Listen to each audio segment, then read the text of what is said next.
आप चाहे इलेक्ट्रीशियन हो या फिर इलेक्ट्रिकल इंजीनियर, ये वीडियो आपके लिए बहुत ही महत्वपूर्ण होने वाली है, क्योंकि इस वीडियो के माध्यम से मैं आपको इंटरलॉकिंग के बारे में सिखाने वाला हूँ।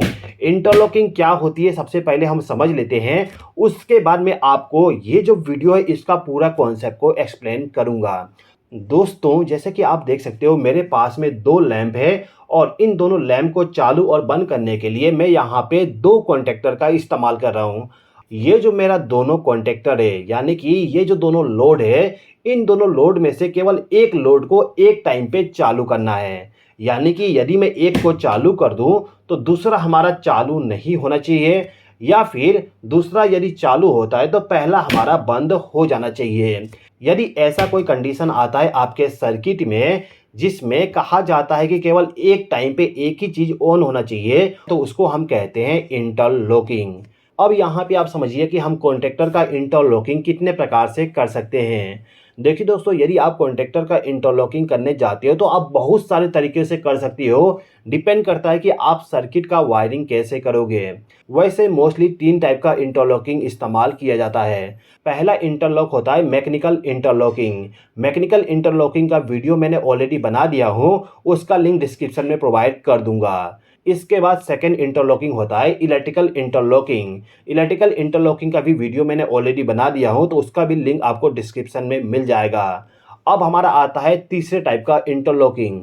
तीसरे टाइप का जो इंटरलॉकिंग है वो होता है हमारा पुश बटन का इंटरलॉकिंग। यानी कि इन दोनों पुश बटन का इंटरलॉकिंग मैं इस प्रकार से करूंगा, जिससे कि एक पुश बटन को यदि मैं चालू कर दूं तो दूसरा पुश बटन यदि चालू किया जाए तो पहला जो कॉन्टैक्टर ऑन हुआ था इस पुश बटन के द्वारा वो ऑटोमेटिकली ऑफ हो जाए। तो आपको पूरा प्रोसेस समझ में आ गया होगा। अब चलिए हम वायरिंग को समझ लेते हैं। तो यहाँ पर मेरे पास में 2 कॉन्टैक्टर है। अब इन दोनों कॉन्टैक्टर को ऑपरेट करवाने के लिए हमें फेज सप्लाई और न्यूट्रल सप्लाई प्रोवाइड करना होगा।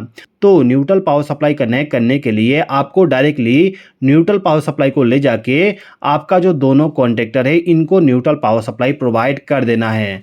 तो इस एमसीबी के आउटपुट टर्मिनल पर एक वायर को मैं कनेक्ट कर दूंगा। अब इस वायर से मुझे न्यूट्रल पावर सप्लाई मिलेगा, तो इसको ले जाके इस कॉन्टैक्टर का जो A2 टर्मिनल है, इस टर्मिनल के साथ मैं इसको कनेक्ट कर दूंगा। अब इसी A2 टर्मिनल पर मैं एक और वायर को कनेक्ट कर दूंगा और इस वायर के दूसरे सिरे को लेके जाएंगे और जो हमारा दूसरा कॉन्टैक्टर है इस कॉन्टैक्टर को भी न्यूट्रल पावर सप्लाई प्रोवाइड कर देंगे। तो न्यूट्रल पावर सप्लाई का कनेक्शन कुछ इस प्रकार से हो जाएगा।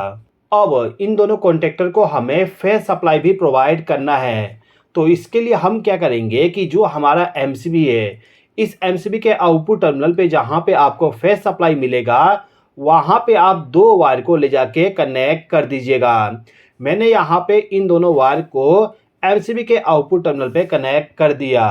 अब यहाँ पे जो हमारा येलो वायर है इस वायर को लेके जाऊंगा और जो एक स्टॉप पुश बटन है इसके साथ इसको कनेक्ट कर दूंगा इस प्रकार से। इसके बाद दूसरे वायर को ले जाके जो हमारा दूसरा स्टॉप पुश बटन है इसको इनपुट पावर सप्लाई दे देंगे। अब इसके बाद में जो वायरिंग किया जाएगा उसमें आप देख सकते हो कि स्टॉप पुश बटन से जो पावर सप्लाई जाएगा वो स्टार्ट पुश बटन के इनपुट टर्मिनल पे जाना चाहिए। अब यहाँ पे आप देख सकते हो स्टार्ट पुश बटन के पीछे में 2 कॉन्टैक्ट कनेक्ट किया गया है। यानी कि आपका जो पुश बटन होगा इस पुश बटन के बैक साइड में जो आप एलिमेंट कनेक्ट करोगे उनमें से एक एलिमेंट आपका एनो कॉन्टैक्ट होना चाहिए और दूसरा आपका एनसी कॉन्टैक्ट होना चाहिए। अब यहाँ पे जो एनो कॉन्टैक्ट होगा वो इस्तेमाल किया जाएगा कॉन्टैक्टर को चालू करने के लिए। एनसी कॉन्टैक्ट होगा उसका इस्तेमाल किया जाएगा कॉन्टैक्टर को इंटरलॉक करने के लिए। कैसे होगा आगे आप समझ जाओगे। फिलहाल के टाइम पर ये जो स्टॉप पुश बटन है इसके आउटपुट टर्मिनल पर हम एक वायर को कनेक्ट कर देंगे।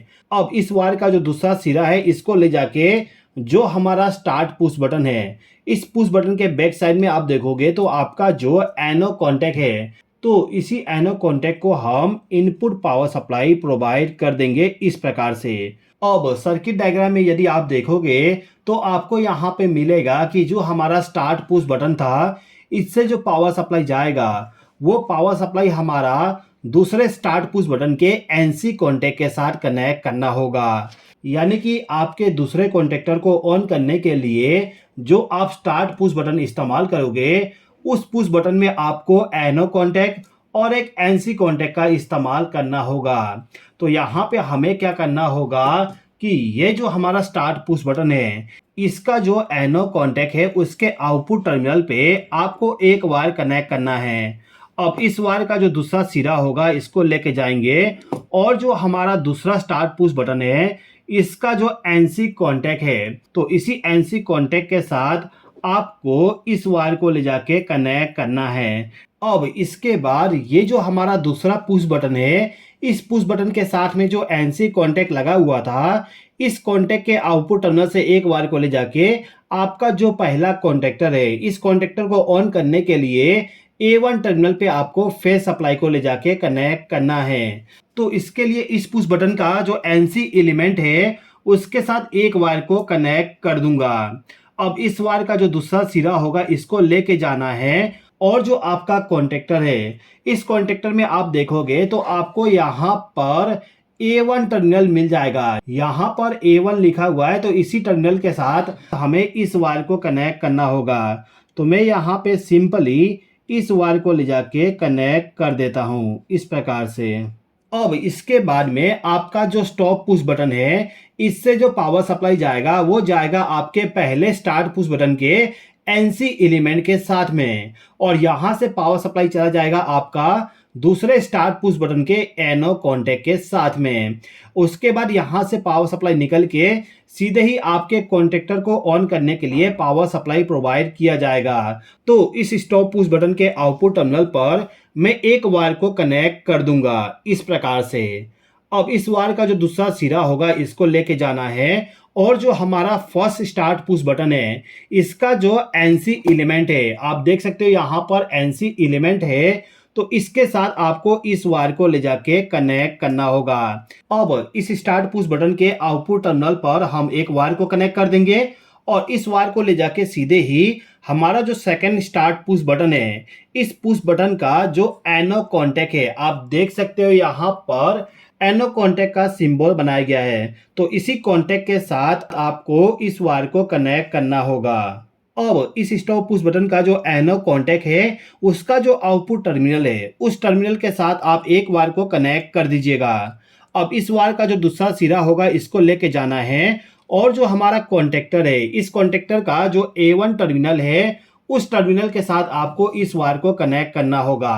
अब इसके बाद में जो वायरिंग किया जाएगा उसमें आपको क्या करना होगा कि जो आपका स्टार्ट पुश बटन है, इन दोनों पुश बटन का जो एनो कॉन्टैक्ट है उसके पैरेलल में आपका जो कॉन्टैक्टर है, उस कॉन्टैक्टर का एनो कॉन्टैक्ट को होल्डिंग के लिए इस्तेमाल करना है। तो ये जो स्टार्ट पुश बटन है इसका इस्तेमाल किया गया है इस कॉन्टैक्टर को चालू करने के लिए। तो हम क्या करेंगे, इस स्टार्ट पुश बटन के इनपुट टर्मिनल पर, यानी कि एनो कॉन्टैक्ट के इनपुट टर्मिनल पर एक वायर को हम कनेक्ट कर देंगे। अब इस वायर का जो दूसरा सिरा है इसको लाके आपका जो कॉन्टैक्टर है, इस कॉन्टैक्टर का जो एनो कॉन्टैक्ट है, उस कॉन्टैक्ट के साथ आपको इस वायर को कनेक्ट करना होगा। अब इसी पुश बटन का जो एनो कॉन्टैक्ट है, उस एनो कॉन्टैक्ट के आउटपुट टर्मिनल पर उस एनो कॉन्टैक्ट के साथ इस वायर को मैं कनेक्ट कर देता हूँ। इस प्रकार से आपको कनेक्ट करना होगा। अब इस वायर का जो दूसरा सिरा है इसको लेके जाइए और जो आपका कॉन्टैक्टर है, इस कॉन्टैक्टर का जो एनो कॉन्टैक्ट है आउटपुट वाली, उसके साथ आप इसको कनेक्ट कर दीजिए।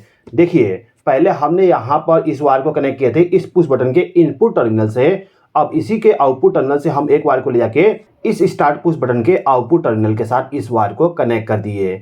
यानी कि इस पुश बटन का जो एनो कॉन्टैक्ट है उसके पैरेलल में हमने इस कॉन्टैक्टर के एनो कॉन्टैक्ट को कनेक्ट कर दिए। ओके, अब इसी कॉन्टैक्टर के जैसे इस कॉन्टैक्टर का भी हमें होल्डिंग सर्किट बनाना है। तो इसके लिए क्या करेंगे, इस पुश बटन का जो एनो कॉन्टैक्ट है उस कॉन्टैक्ट के साथ हम एक वायर को कनेक्ट कर देंगे। ये एनो कॉन्टैक्ट है तो इसके साथ मैंने इस वायर को कनेक्ट कर दिया। अब इस वायर का जो दूसरा सिरा होगा इसको लेके जाएंगे, इस कॉन्टैक्टर का जो एनो कॉन्टैक्ट है उस कॉन्टैक्ट के साथ में इस वायर को कनेक्ट कर दूंगा इस प्रकार से।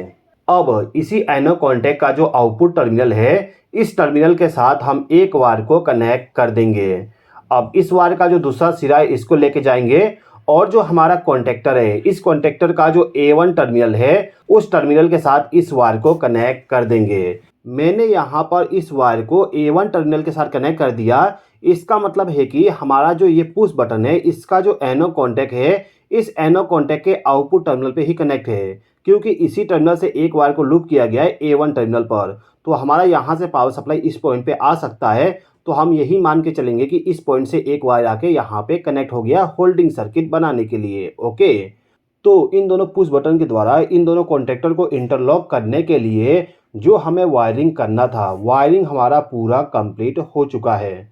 अब मैं यहाँ पर दोनों कॉन्टैक्टर के साथ एक एक लैम्प को कनेक्ट कर देता हूँ और इस एमसीबी को इनपुट पावर सप्लाई दे देता हूँ। उसके बाद इसके वर्किंग को समझेंगे।